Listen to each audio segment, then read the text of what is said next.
What's up everybody, it's your boy Jason X4 here, and today I kind of want to do something a bit different, because this isn't a versus, because, well, I think we already done one of this for this show, but I kind of just want to talk about Interspecies Reviewer again.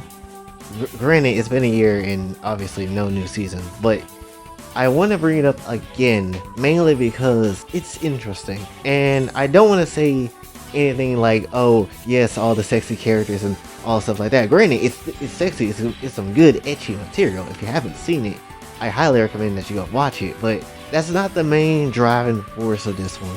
It's really for just the ecchi genre in general, and with how things are, especially with Crunchyroll and how they continue to censor stuff like this, I kind of want to just get my thoughts on a lot of this stuff and kind of go over why I think Interspecies Reviewer is a lot more important than what people think it is. Well, let's just start off with the obvious question. Why do I think Interspecies Reviewer is an important anime? Because I see a lot of people always be like, why do y'all say that Interspecies Reviewer is like your top 5 anime or your top 10? Like, it's not good. It doesn't hold any value, honestly. It's on the same level of Death Note, or on the same level or Erased, or something that challenges your brain and challenges how you think. And when you really think about it, a lot of anime challenges how you think and challenges how you're supposed to be and what you ought to think and how their philosophies is pushed upon you. That's what you get out of a lot of anime anyway. Not to mention, that's like going to different shonen anime and kind of just seeing what you can get out of that, because a lot of shonen anime pretty much teaches you the same level of stuff, or gives you the same type of way of how they handle telling you philosophies and different things, of how you're supposed to think mentally and how you're supposed to carry on with your life and stuff while enjoying a good story. But in the case of Interspecies Reviewer, you don't get any of that. You get just you just get some horny stuff just for the sake of being horny, honestly. You get a lot of lewd culture, you get a lot of good scenes of boobs flying everywhere, and the only real message I guess you could really get out of it is that, you shouldn't hesitate to be around a ton of different looking kind of people, I suppose, or be around people that has different backgrounds maybe, because you never know what you're gonna find. And a lot of the time it could be a good time when you're around like different people, maybe. Basically, just don't be racist, I suppose. And I know Nuxaku talked about that before, but that's not really, again, the main thing I want to bring up with this one. I really wanted to bring it up because I feel like Interspecies Reviewer, I know it wasn't the first, but it feels like it really wanted to challenge what an anime could do. And it knew already, I'm pretty sure the creator already knew that the series was going to be in a lot of trouble. They probably already had an idea that was going to cause some really hard times to get this show to be absolutely broadcast all over the place, and especially in all over the world. And even more so, it got even harder to broadcast in Japan, but they somehow managed to do it. But it was interesting at the time, especially when it first came out, because when you heard, oh, even Japan can't really show the show like that, you're just like, wow, Japan can't show the show? That says a lot. That really says a lot. This gotta be some like really messed up show or something like that. You would think if it gotta be like that, it gotta be some really messed up show. But in reality, it's not even close to being messed up. It's just very close to being the Gentai material that we can all consume normally, but it's just an anime and it's actually broadcasted on TV. But somehow Japan found a way to, broadcast all the episodes. America and Western countries and stuff like that outside Japan, they didn't find it that great. Obviously, as you know, Funimation killed literally the dubbing of Interspecies Reviewer, and no one really wanted to have it on their website. And so we pretty much had to do what we can to see it as much as we could, especially using third-party sites, which we were literally given no choice but to do. And pretty much Funimation tried to kill the literal licensing rights to that show.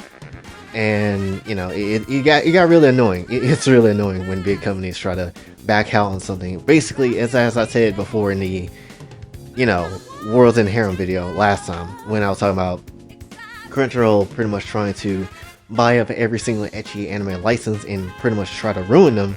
That's essentially what their goal is, and that's what they're gonna do, and that's pretty much what we need to recognize, because a lot of people is not gonna recognize that, and I'm pretty sure that a lot of people will not watch this video, or at least try not to think about this video too much and think about what I'm actually saying, because, you know, I'm not anybody huge and big in numbers and stuff yet, so that's a bit annoying. But granted, that is what Crunchyroll is planning to do, and it's already been a fact in a lot of these shows. And Worlds and Harem is a show currently that is literally being skipped over with content and stuff like that, and it's just really weird, honestly.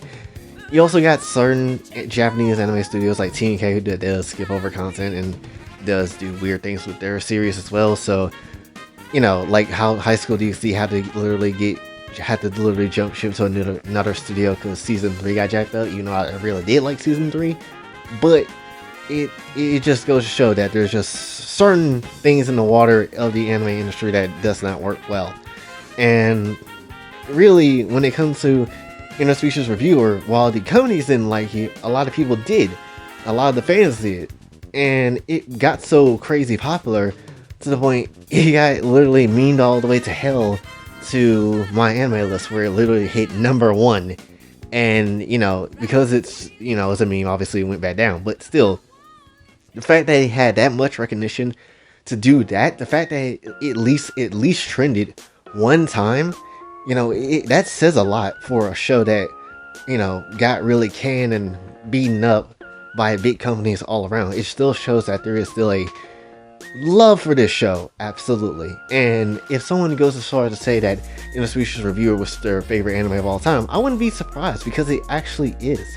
It actually is a good show. You don't need a deep meaning show to be really good. You honestly just need a good time. You just need to have a good time with a good show, and that's really what it comes down to. And if Interspecies Reviewer is your favorite show, that's fine. Honestly, I think Interspecies Reviewer probably might be like my 3rd, 4th favorite show of all time, because it was just really good, and it just pulled the boundaries of what the anime could do. Granted, again, you have shows like Main Hiking Show, High School DxD, you know, Monster Musume, where they showed, you know, content, but maybe some content more than others, but still, they try to you had shows like that before, but never a show like this had done anything crazy as Interspecies Reviewer did. And that a show that didn't really hold back on what it was, and that's the good thing about it. Interspecies Reviewer got lucky, and it was one of the first shows that really tried to hone in on what a show can be and what anime can be about, especially in the modern era where everything literally get canceled off for no reason. So, you know, it's good. And when you had stuff, and then now you have Worlds and Harem, now that people know what Interspecies Reviewer was like, you won't get stuff like that as often, especially if they're going through stuff like Crunchyroll or Funimation, and stuff like that won't get really viewed and shown, and it really sucks, honestly. Redo a Healer was fine too, but again, really all they showed was scenes of Setsuna and Flare, and I really didn't care for that, because they just repeated that same scene like a million times over, which was really annoying, honestly. But they didn't hold back on that show either. And pretty much they did what they wanted to do with that show too, especially with the last scene that they had, which that was fine as well, even though it really didn't mean any damn thing, honestly. So, you know, and of course that series has dark fantasy and all that type of stuff, and I already did a review on that too, which, you know, not a great show personally for me, but it still had some good scenes if you just want to go look it up, I guess, when you're not, you know, around people. So, but pretty much when it comes to Interspecies Reviewer, to kind of just wrap things up before it gets too long, I like what Interspecies Reviewer did. I like what it was trying to do, especially because it really tried to challenge censorship and try to challenge what it wanted to be. Like, what could be viewed as an anime, what could be done as an anime, especially in the modern day era of what anime and stuff is, and what is, you know, what is acceptable and what isn't acceptable. And I really respect Interspecies Reviewer for trying to go as hard as it did, because it was some good stuff, honestly.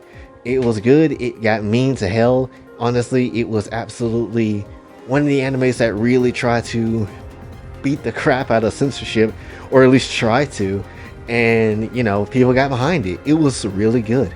So when I see people be saying like, "Oh, it's not that good," because it's just keep your dicks in your pants, guys. Keep your dicks in your pants. Like, it's not even that. It's literally just the fact of what it was and how it tried to do things and how it represented itself as like, yo, we're an anime, we're gonna have some lewd stuff, you're not gonna tell us what we can and cannot do. We're gonna go in on this, we're gonna go hard, or we're gonna die all together. And that's pretty much what it was. Granted, y'all know how I feel when it comes to Metairie and her egg laying. Y'all already know. I love fun. I didn't have an egg laying fetish until I saw Metairie lay some eggs, okay? I didn't have that until I saw Metairie do it. And then it was really good, and I loved the scene when she did. It was amazing. The best damn thing I've ever seen. Then obviously you had different monster girls that come through, which monster girls don't really get that much love in anime as it is. So it's really good to see more shows pop out with some monster characters and really do lewd things with them. Honestly, the only other shows like that is Monster Musume, and Monster Musume been gone for a while now, except for the manga, which I have no idea if it's still ongoing or not. Which the farm arc was the best thing out of Monster Musume, honestly, and I wish that was animated because tons of milk was getting spilled, literally spilled everywhere, so that was great. But overall, when it comes down to everything, with all the stuff the Interspecies reviewer pulled and all the stuff and all the characters and that was likable and all that type of stuff that came to it, Interspecies reviewer was a good show. And it's not fair if someone says, that show was not great if it doesn't.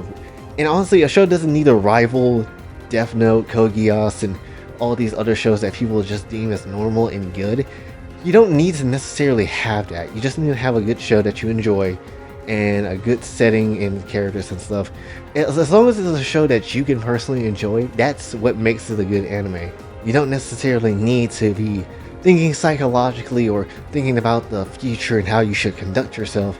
Sometimes it's just okay to think about the lewd things in life. Sometimes it's okay to think about some fantasies that you might want to have. And sometimes it's okay to like a titty or two, because that's really what it comes down to when it comes down to it. Well, of this show especially. And when it comes to, and I hope we get more shows like Interspecies Reviewer and try to do what they did, because this is, again, I said this once before, but I think this feels like some kind of Japanese artist rebellion against censorship. And if that is the case, then I want to see more of it, honestly, because censorship has been doing some BS, and it's time for it to pretty much calm the hell down when it comes to it. So definitely, I hope more shows like Interspecies Reviewer rolls in Harem, even if it's not going to be animated that good.